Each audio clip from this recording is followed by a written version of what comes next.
watch you dance and I watch you flow for $1.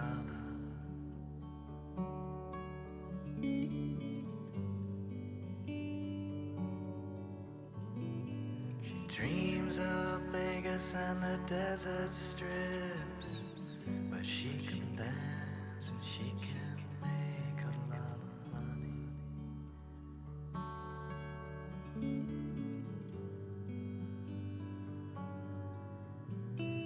She left her home in a pickup truck, left her husband when he beat her up, and now she works all night.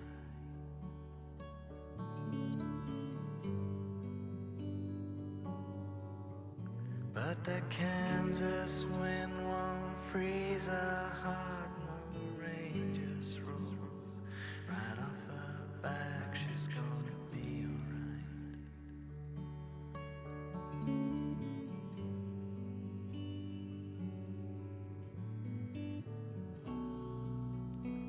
Just tell me about the boulevard.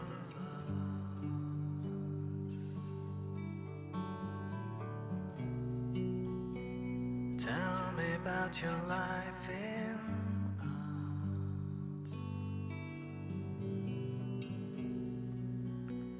Yeah, tell me about the boulevard.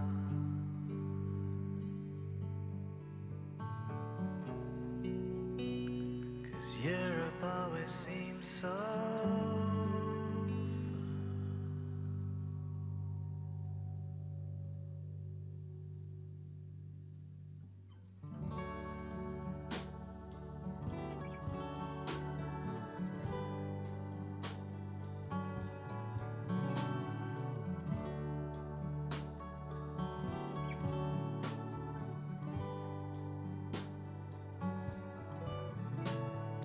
look so young and you talk so old.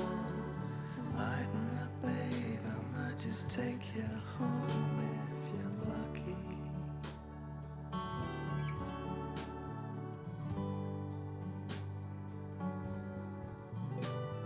You read some books and they broke your heart, but you don't know one thing about life. You're just a pretty boy.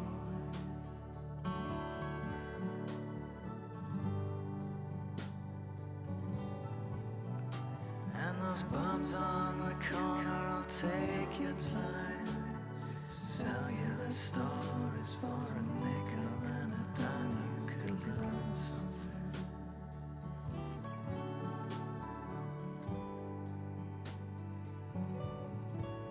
And she stares so hard at those neon lights. Yeah, I swear to God, she's gonna bust them up. She's gonna bust them up.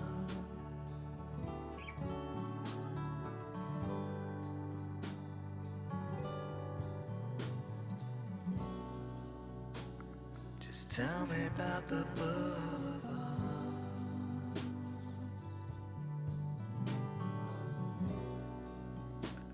Yeah, tell me about your life in art.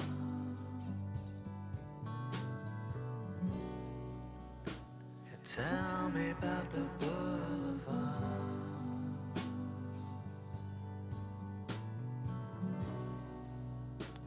'Cause Europe always seems so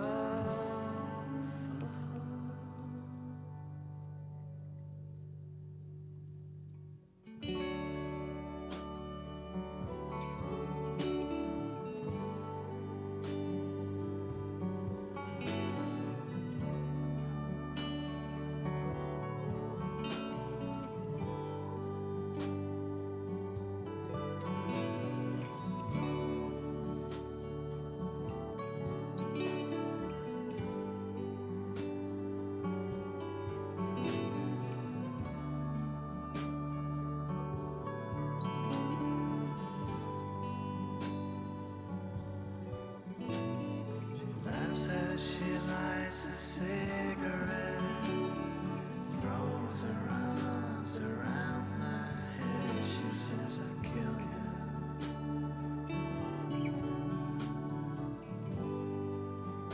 I'll kill you.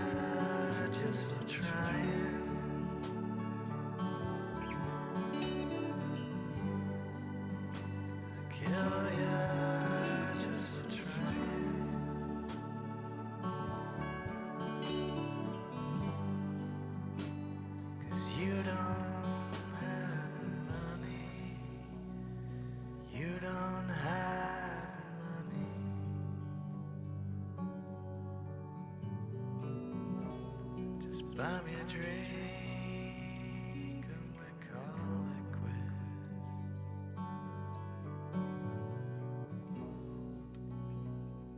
Tell me all about your pretty boy face.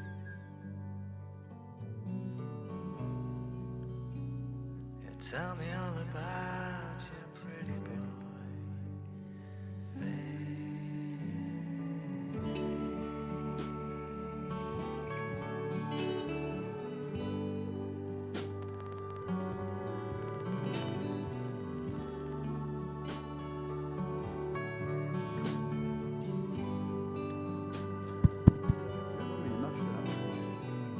Allô.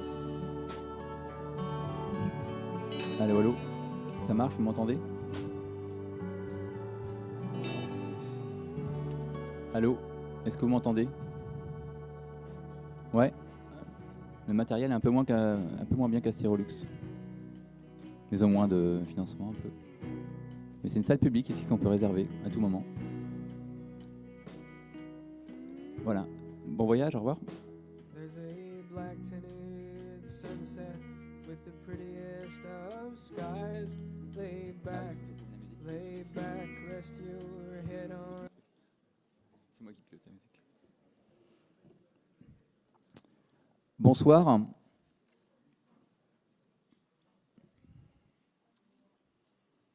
On va commencer cette plénière qui se terminera vers 23h.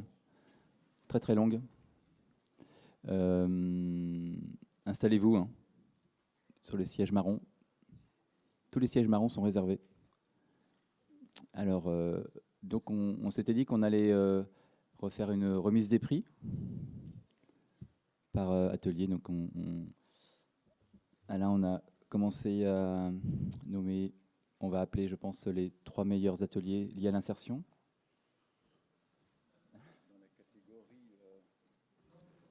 Non ?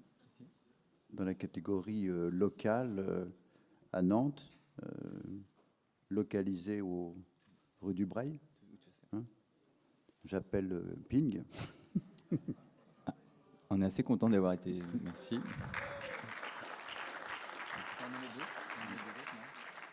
Alors, Le deuxième, dans la catégorie mondiale, j'appelle Ping. oui, merci. Les dom-toms sont pas là. On a mis les dom-toms pour la 3e représentation de Mayotte, mais je crois qu'ils sont partis, il me semble. On n'entend pas assez. Voilà. Alors non, est-ce que Nicolas est là? Il est là-haut. Ah oui. Électricité. Alors, on va vous faire un petit focus sur le Media Lab. Est-ce que vous voyez ce qu'il y a à l'écran derrière? Pas trop. Pas grave. Non, c'est pas grave. C'est sur Internet. Donc, c'est la page du Media Lab, il me semble. Ah non, pas du tout. Pas du tout.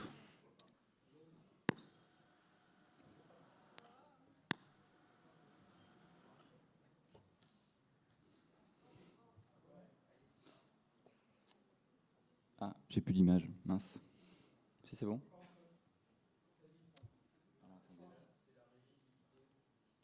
Non, mais ça, c'est pas grave si on voit pas trop.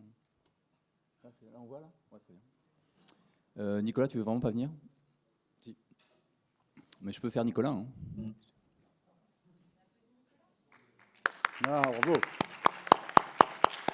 Donc, toute l'équipe du Media Lab, bien sûr. Oui, j'appelle toute l'équipe du Media Lab. Allez, allez, allez.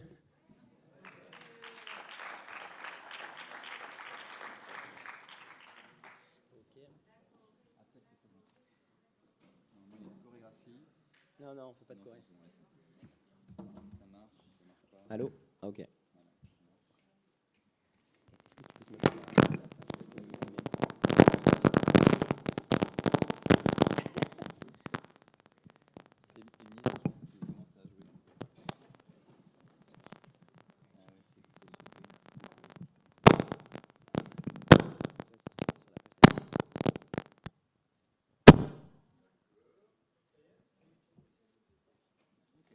Ok, super. Et tu descends un peu? Ouais, je finis là. Ah. Voilà. super.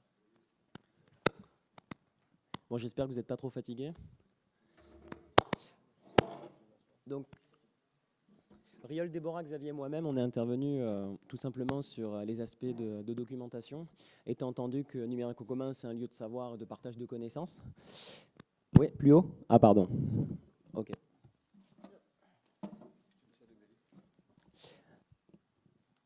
Et donc, tout simplement pour travailler, on a mis en place un jeu d'outils qui permet de se connecter les uns aux autres, donc un forum, et pour les connaisseurs, ce qu'on appelle un chat. Un espace de prise de notes qui a permis à toutes et tous de participer à une prise de notes collective, donc rien d'exceptionnel.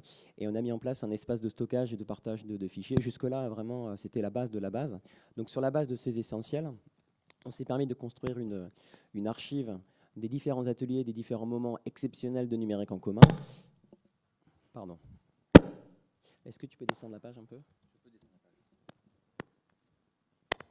Et donc, vous retrouverez dans cette archive les... Ah, pardon. Vous retrouverez dans cette archive les vidéos des sessions qui ont lieu donc, à l'ouverture à Stérolux et par ailleurs dans cet auditorium. Ce qui fait qu'effectivement, il y a un jeu un peu... c'est un peu une setchem, donc on me voit parler d'un truc, bref. Donc c'est la vidéo en streaming qui a permis à un certain nombre de personnes de suivre ce qui s'est fait de ci, de là. Tu peux descendre un peu. Et ça, c'est purement cosmétique, mais c'est marrant. C'est qu'effectivement, on est actif par Twitter, donc on a cuicuité pendant 2 jours, mais aussi pouetté par Mastodon, ça c'est du détail. Et donc vous avez une représentation de la communauté, des gens, des personnes actives dans cette toile. Alors là, c'est basé uniquement sur Twitter. Ne cherchez pas à mettre, ça se voit pas très bien à l'écran. Il faut le voir sur un mobile ou le voir sur un écran avec le bon éclairage. Mais c'est simplement pour vous dire que tout ce qui s'est pensé, réfléchi, a été effectivement collecté. Et l'idée, c'est de le préserver et de le cultiver ensemble, déjà suite à cette manifestation, et peut-être plus encore si d'autres numériques en commun se mettent en place, ou alors qu'on pense en communauté la société numérique. Et donc, avec le soutien de pas mal de personnes, je ne sais pas si on peut aller sur la base documentaire. Et après, on termine par... Peut-être remonter tout en haut. Voilà. Et en fait, vous avez partout, littéralement partout dans l'école d'architecture, une petite affiche qui résume ce qu'était le Media Lab, les 3 outils qu'on vous a mentionnés, et surtout une URL. S'il y a un truc à retenir, c'est l'URL raccourci de la base documentaire qui vous permet de retrouver la totalité, effectivement, enfin la totalité, l'essentiel, effectivement, de ce qui a été écrit sur la manifestation, et ce que Julien était en train de dérouler, c'est en fait les différentes entrées qui correspondent aux différents ateliers qui ont été pris en note. Ce qui est sûr, c'est que nous ne sommes pas exhaustifs aujourd'hui. Et donc, de façon assez solennelle, puisque c'est une clôture, j'en appelle à chacune et chacun et en responsabilité à venir compléter l'atelier auquel ils ont participé. Si vous voulez faire du commun, vous n'êtes pas obligé. Mais il se trouve que Numérique en commun, c'était cet état d'esprit de partager, mutualiser des connaissances et des savoirs pour faire ensemble, pour penser ensemble la société numérique de demain. Voilà. Et donc, grosso modo, je m'en arrête là. Et si les collègues veulent compléter. Xavier, au plaisir.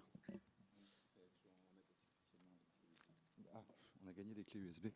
Donc ce que vous avez présenté, Nicolas, oui, ce sont des prises de notes collectives et collaboratives, ce qu'on pourrait rentrer dans l'appellation de documentation, même s'il y a tout un travail d'effort, en tout cas à fournir, de retravail de texte, d'images, de correction. Si chacun y met un petit peu, elles resteront vivantes. Sinon, elles seront stockées quelque part et pas mortes, mais un peu figées.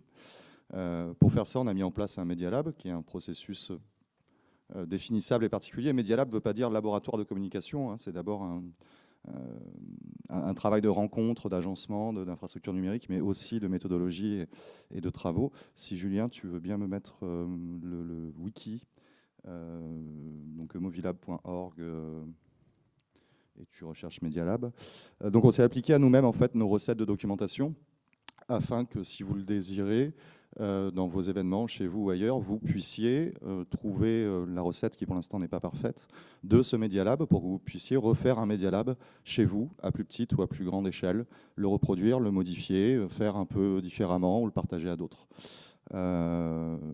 Voilà, il y a celui-là, et puis ça c'est la recette générale, et il y a effectivement la recette spécifique Media Lab numérique en commun 2018 qui a été documentée sur movila.org. La documentation sera dupliquée sur le wiki de Ping et plateforme C qui s'appelle Fab Labo, sur le wiki des communs aussi prochainement. Donc voilà, le fait de faire entre guillemets des formes de sauvegarde en multipliant ça sur les wikis, ce sera aussi une recette d'outils pour vous que vous puissiez reproduire ailleurs et que les ressources dont Nicolas vous a parlé puissent continuer à vivre également.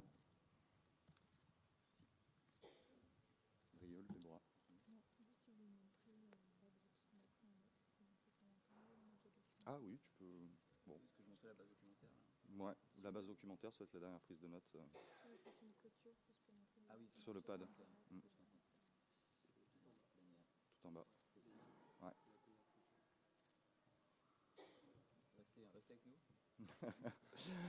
En fait, Julien est en train de vous montrer le travail que font en direct là Déborah et Rieul en prenant des notes des choses qu'on dit, qui ne sont pas forcément toutes intéressantes, mais des questions aussi que vous allez poser, de ce qui va se dire par la suite. Et tout est noté en direct sur un outil qui s'appelle HackMD, qui est en ligne, accessible via votre navigateur. Voilà, et c'est ce qu'ils font, et c'est ce que vous pouvez faire aussi en éditant depuis chez vous. Julien va vous montrer où ça se situe. Voilà, je ne sais pas si vous voyez clairement, mais...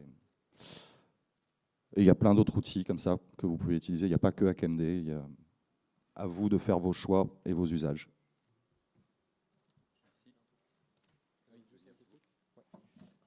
Donc, je rajoute un dernier point. En plus de cet outil de prise de notes, entre guillemets, et de toute cette capitalisation d'informations très littérale, il y a aussi donc les vidéos qui ont été captées. Alors, que ce soit les streamings ou bien les petites vidéos qui ont pu être faites par ailleurs, qui sont accessibles aussi en ligne. Les vidéos des plénières et tout ce qui a été streamé normalement devrait être accessible dans le courant de la semaine prochaine sur vidéo.numériqueencommun.fr en gros. Par ailleurs, pour celles et ceux qui souhaitent poursuivre les échanges, les discussions sur l'ensemble des ateliers, sur l'ensemble des thématiques, il y a aussi un forum de discussion ou un chat qui a été mis en place. Toujours la même base d'URL, hein, chat.numériqueencommun.fr.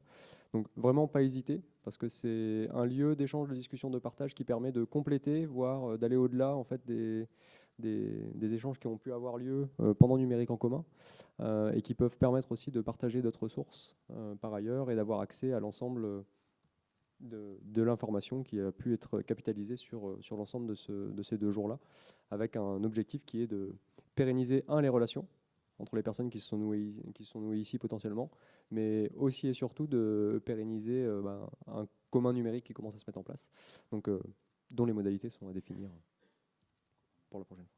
Merci.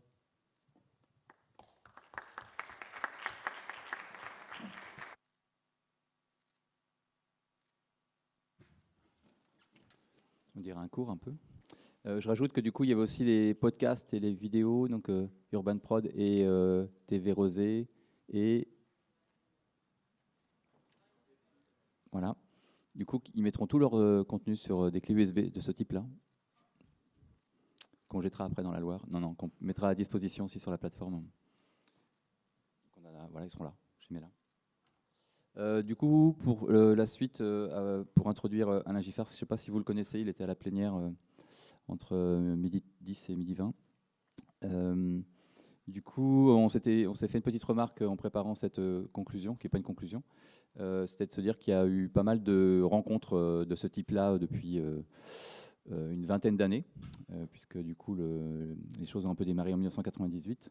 Un peu comme la Coupe du Monde, et que souvent, fréquemment, lors des rencontres sur les technologies et le grand public, il y a énormément de production, mais que les rapports, les études ne sont pas forcément mis en œuvre. Donc c'est vrai que c'est toujours intéressant de se croiser, mais c'est peut-être intéressant aussi d'essayer de relire ce qui a été produit, d'où la présentation du Media Lab, qui nous paraissait important. C'était aussi pour avoir un petit regard critique sur nos propres activités de réflexion sur les technologies. En 98, il me semble qu'il y avait quelque chose qui s'était lancé qui s'appelait le label ECM, qui était l'espace culture multimédia, l'idée était de se dire qu'on dépassait l'accès à Internet pour aller vers des endroits où on était sur des pratiques de création, qui fait qu'on fait de la culture, qu'on n'est pas uniquement un individu au service de la société, puisque du coup, c'est un peu la question de l'éducation populaire qui a été un peu rappelée aussi à la plénière, et ce label-là avait été arrêté, il me semble, 10 ans après, donc ça fait du coup un peu la mi-temps, quoi. Ça a été lancé il y a 10 ans, et 20 ans, ça a été arrêté il y a 10 ans. Et donc là, on a bien vu sur ces 2 jours, et notamment en introduction, qu'il y avait cette question de raconter aussi des expériences, et comme le disait Madame la maire, il faut tirer des bonnes conclusions d'expériences qui ont échoué. Donc voilà, donc je me suis dit que j'allais lire un texte qui n'a rien à voir, donc je lis le texte. Voilà. Qui n'a rien à voir. Le cours de l'expérience a chuté, écrivait Walter Benjamin, mais ce qui tombe ne disparaît pas forcément, il y a une persistance des choses chues, à partir de laquelle il devient possible d'imaginer d'autres récits. Ainsi, ce ne sont pas seulement l'avenir et le présent qui restent ouverts dans l'interprétation que Walter Benjamin propose du matérialisme historique, mais aussi les lambeaux du passé. Le texte est sur le pad. Ce qui veut dire d'abord ceci. La variante historique qui a triomphé n'était pas la seule possible. Contre l'histoire des vainqueurs, la célébration du fait accompli, les routes historiques à sens unique, il faut revenir sur ce constat essentiel. Chaque présent ouvre sur une multiplicité d'avenirs possibles. Le présent éternel que postule l'état de survie ne peut rien contre la force de ce qui revient ou refuse de s'en aller, demande des comptes ou plus simplement exige que soient reprises les promesses non tenues et les possibles en attente. La situation historique, qui est la nôtre, précisément parce qu'elle est placée sous le signe d'un large péril, est sans doute une occasion donnée aux choses chues, d'ouvrir des brèches dans le présent et de bousculer l'ordre qui les avait révoquées. Anachronisme. Nous n'allons pas vers la survie, c'est de la survie dont nous venons. Avenir, survivance et revenance. Amen. Non, pas amen.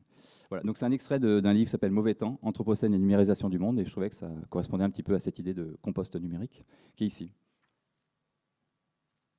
Voilà. Et donc c'était une petite introduction pour laisser la parole à Alain Giffard, qui va nous faire un retour un peu sur sa perception des 2 jours. Merci Julien. Je ne vais pas faire semblant de rendre compte de l'ensemble des interventions, mais plutôt commencer par m'attacher à leur forme commune.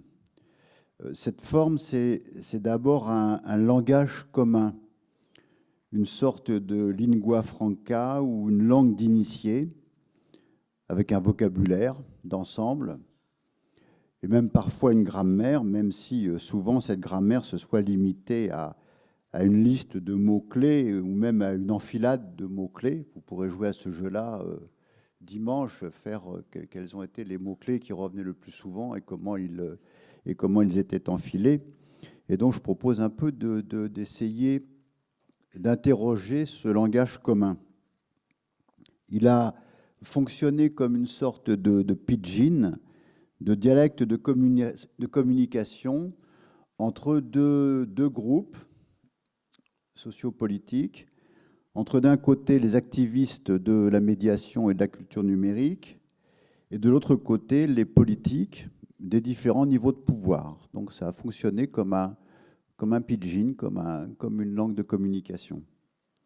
Et puis il a fonctionné aussi, c'était ça qui le rendait acceptable, comme un langage spécialisé, une novlangue un peu particulière, avec une certaine inclination technocratique, en tout cas difficile à pénétrer pour un regard extérieur, mais grâce à Dieu, il n'y en avait pas. Bon, mais s'il y en avait eu, ils auraient eu du mal à suivre tout ce vocabulaire, et ils auraient eu parfois un certain sentiment de hors-sol.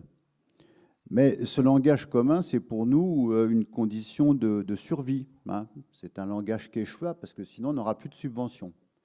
Donc il faut bien qu'il se passe quelque chose entre les acteurs et les politiques, et ce qu'on échange, c'est du vocabulaire et c'est de la grammaire.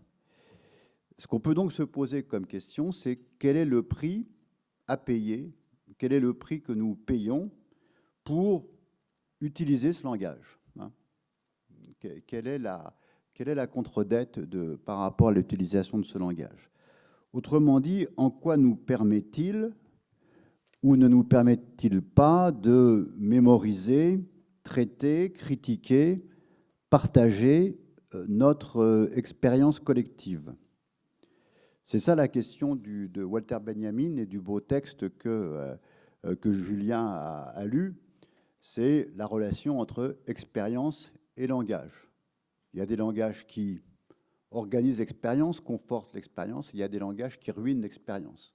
Dans quel type de langage on est quand on sort de 2 journées de séminaire à pratiquer ce type de langage avec honnêteté, et même parfois avec enthousiasme.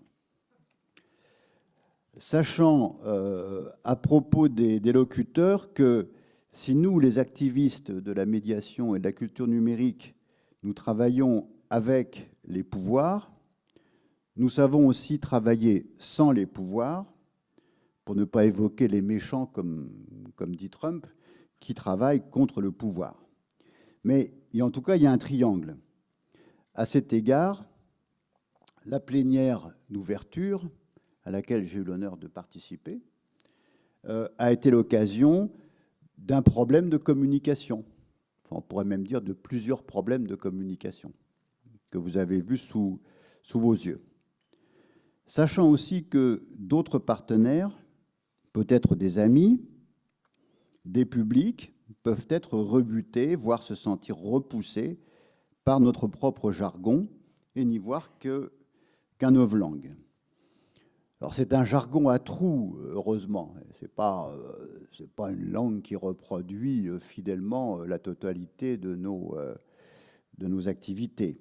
Il y avait une grande différence entre la plénière, où ce jargon a régné en maître, et avec ses problèmes de communication, et puis les ateliers, qui sont toujours plus intéressants et qui étaient, pendant ces 2 jours, nettement plus intéressants.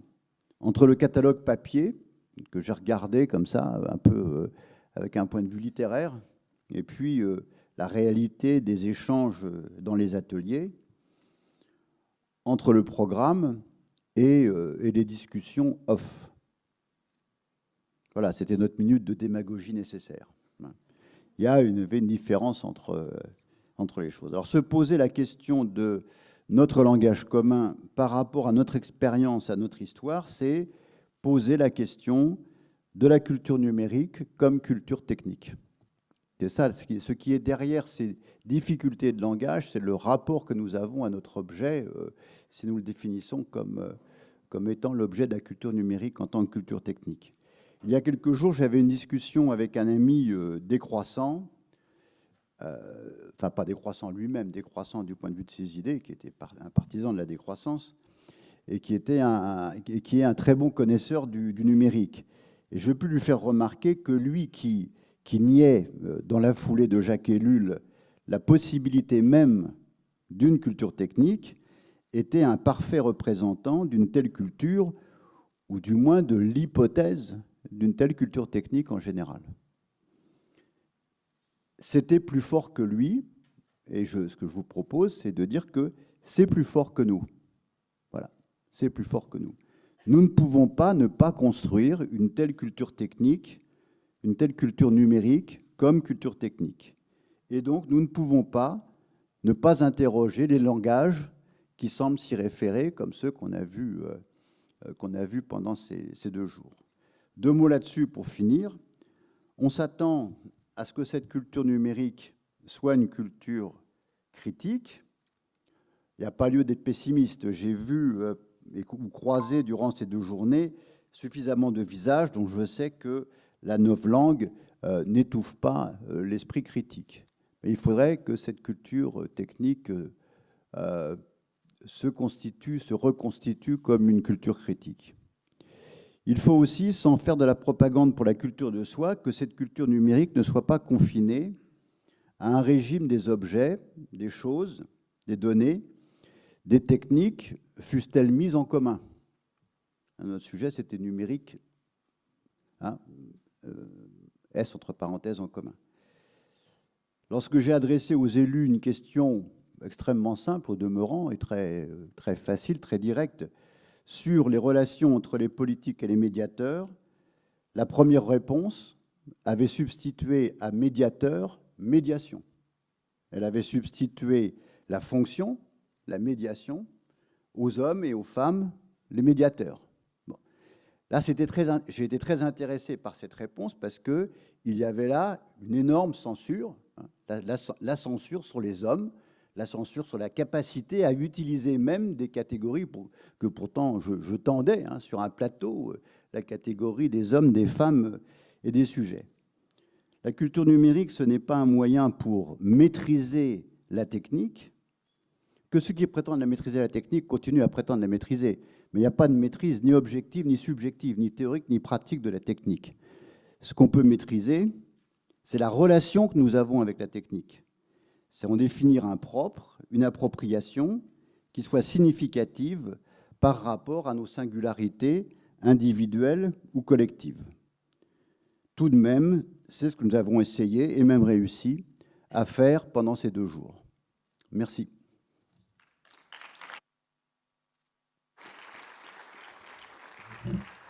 Bon, on me souffle dans Telegram là qu'il faut qu'on passe à la clôture. Donc je vous propose qu'on invite les structures qui ont plutôt porté l'événement pour dire un dernier mot de fin. Donc Oriane, Emma, Charlotte aussi peut-être.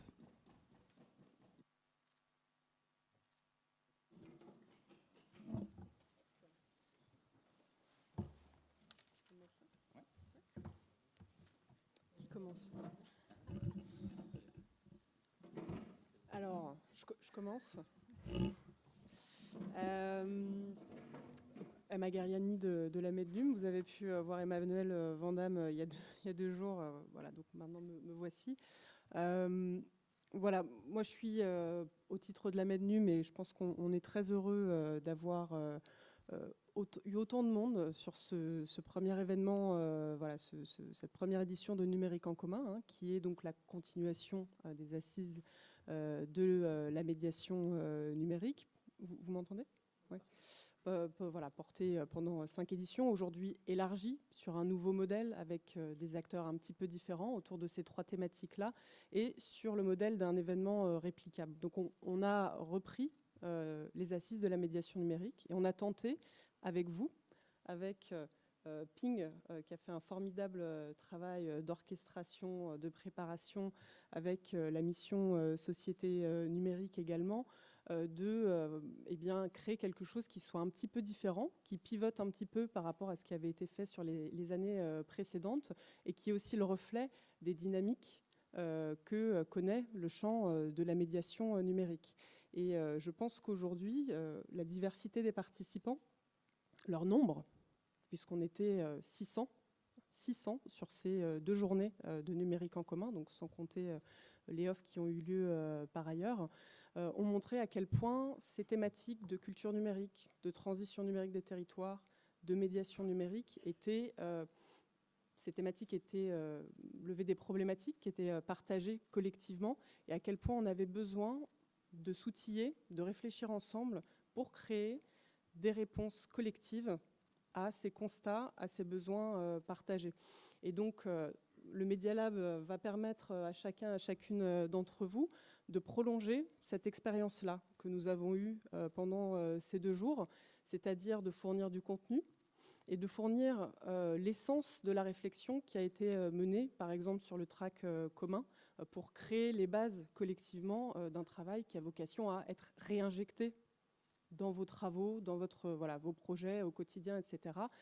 Dans la perspective également de Numérique en commun l'année prochaine, puisque Numérique en commun devient un événement annuel qui va permettre, brique après brique, de construire, d'améliorer collectivement ces communs-là. Donc merci à vous. Merci d'avoir été présent ici.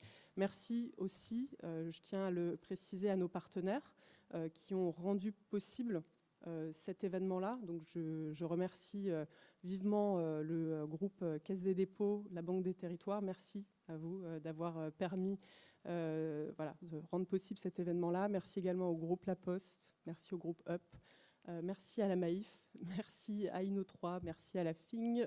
Je crois que merci aux collectivités territoriales également qui ont été d'un appui extrêmement précieux dans l'organisation de cet événement-là, le département de Loire-Atlantique, la région Pays de la Loire et la métropole de Nantes qui montrent à quel point justement quand on a cet alignement-là entre les collectivités, les grandes entreprises, des acteurs de la médiation numérique qui au quotidien accompagnent également les gens, quand on a également des acteurs de l'État qui se rassemblent, qui s'alignent, on est capable de porter des contenus, de construire des choses ensemble qui seront donc réutilisées cette année, je l'espère vivement, puisqu'on a toute la documentation là, et puis également l'année prochaine et dans les années futures collectivement. Merci à tous.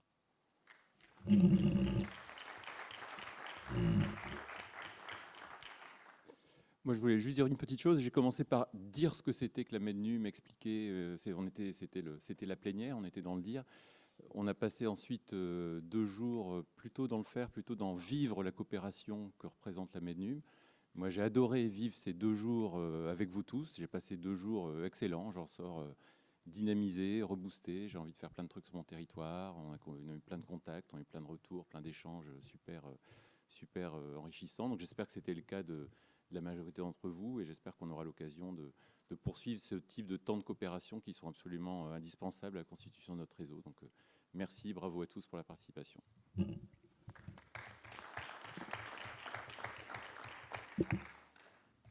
Tout a été quasiment dit. Effectivement, merci aux participants. En fait, c'est vous qui concrétisez et qui écrivez ce numérique en commun, cette société numérique qu'on a voulu essayer de mettre au cœur des réflexions, des temps de construction, des temps de partage de ces 2 jours. Merci aux intervenants. Je n'ai pas été très présente sur l'intégralité des temps, mais j'ai eu que des retours sur la qualité des interventions, des conférences, des tables rondes, des regards croisés, des ateliers, etc. Donc je pense qu'on a réussi à un moment de convergence qui était important pour nous collectivement en fait, et c'est déjà pas mal. Merci au Media Lab. Alors Emma en a dit quelques mots, il a été présenté, c'est hyper important. C'est pas on se fait pas plaisir en faisant un dispositif de Media Lab, on le fait et il a très bien été incarné, porté. C'est la condition sine qua non pour faire en sorte que cet événement dure dans le temps, que les initiatives, que les choses qui émergent de moments où en fait on a la chance d'être réunis sur un même lieu et un petit peu protégés de notre quotidien qui nous capte facilement l'attention. C'est ce dispositif qui permet que les analyses se sédimentent, que les choses avancent, parce que l'idée, c'est de ne pas repartir à zéro sur ces questions de commun, sur ces questions de lieu, sur ces questions de données, et que se poursuivent les travaux et le Media Lab en est la condition de réussite. Donc merci beaucoup à toute l'équipe. Merci aussi les partenaires, je ne vais pas le redire parce qu'il m'a très bien dit. Moi, je voulais spécifiquement saluer Ping. Alors l'équipe Charlotte, Sophie, Mona, Maëlle, Julien, Adrien et Thomas et tous les bénévoles qui ont été aussi présents. Bravo, merci pour le professionnalisme, merci pour l'énergie, merci pour les blagues. Julien, vraiment, on s'est bien marré. Non, mais vraiment, cette idée, elle était un peu folle parce que c'était dans un temps très court qu'on s'est dit qu'il fallait redonner vie à ces rencontres annuelles en les faisant effectivement évoluer. Emma l'a très bien expliqué. Et sans l'énergie, sans la volonté de Ping, on n'aurait pas réussi. Donc vraiment, bravo. Je pense qu'on peut les applaudir et les remercier.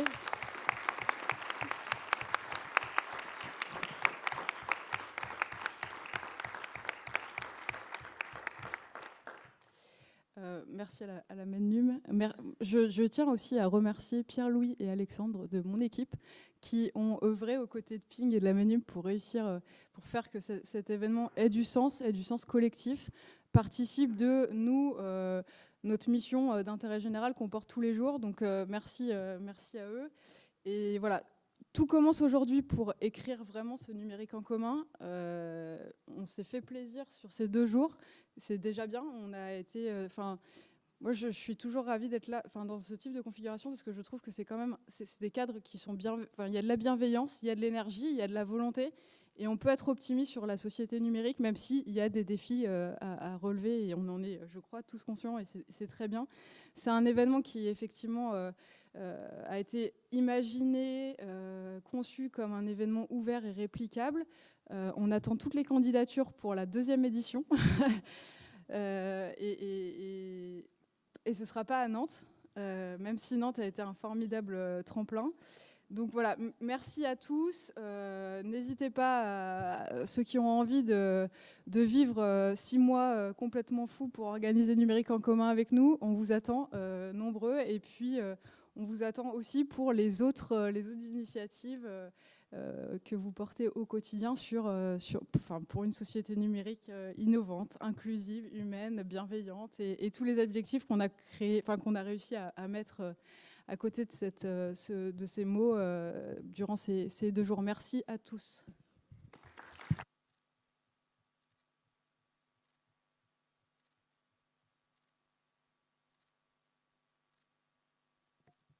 Bon. On va ranger.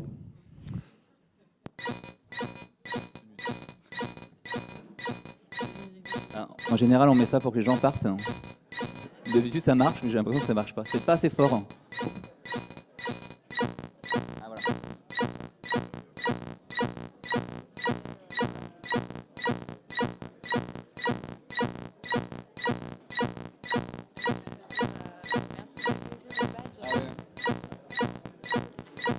Ça marche? Moi, j'ai l'esprit super pratique. Pensez à déposer vos badges à la sortie pour qu'on puisse les récupérer, pour qu'on puisse les réutiliser dans d'autres événements qu'on fera pas.